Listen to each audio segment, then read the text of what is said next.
Hello, আসসালামু আলাইকুম সবাইকে। সবাই কেমন আছেন? আজকে আমি নিয়ে আসলাম স্যামন দো পেঁয়াজা, স্যামন ফিশ। সো এখানে স্যামন ফিশটা আসলে স্লাইস করে বিক্রি করে, কাটা ছাড়া।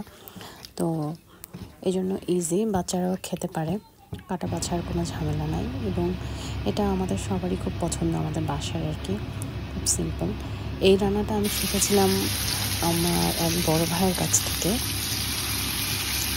মাছটা জাস্ট একটু হলুদ এবং মরিচ আর লবণ দিয়ে হালকা ভেজে নিয়েছি। খুব বেশি ভাজবো না, খুব বেশি ভাজলে আসলে মাছটা শক্ত হয়ে যাবে একটু। তো এটাকে আমি এখন তুলে নিচ্ছি। তুলে নিয়ে আমি এই তেলটাই ইউজ করব দো পেঁয়াজু করার জন্য। তো পেঁয়াজ আমি আগে থেকে কেটে রেখেছি, পেঁয়াজ, টমেটো, কাঁচামরিচ। এই তো আমি তুলে নিলাম। এখন আমি কেটে রাখা পেঁয়াজ, টমেটো এবং কাঁচামরিচ কুচি এগুলো সব আবার তেলের মধ্যে দিয়ে দেব। তো যেটা আমি মেন দিব এটার আর কি টেস্টটা বাড়ানোর জন্য, সেটা হচ্ছে আস্ত জিরে। এই জিরাটা দিলে স্মেলটা অনেক ভালো আসে এবং টেস্টটাও খুব ভালো লাগে।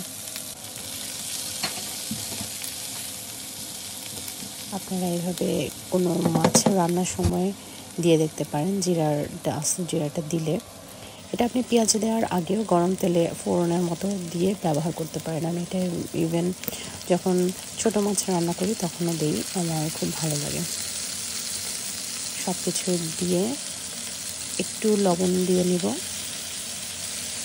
তারপর জাস্ট একটু সফট হওয়া, পেঁয়াজটা একটু নরম হবে এ পর্যন্ত ওয়েট করব। এখন আমি দিয়ে দিচ্ছি একটু রসুন বাটা, সামান্য একটু পানি, যাতে কাঁচা রসুনের গন্ধটা চলে যায়। এখন এই পেঁয়াজটা ভুনা করার জন্য দিয়ে দিচ্ছি সব মশলা একটু একটু করে, হলুদ, মরিচ এবং জিরে এবং ধনিয়া গুঁড়ো একটু পানি দিয়ে আবার একটু কষিয়ে নেব ভালো মতো।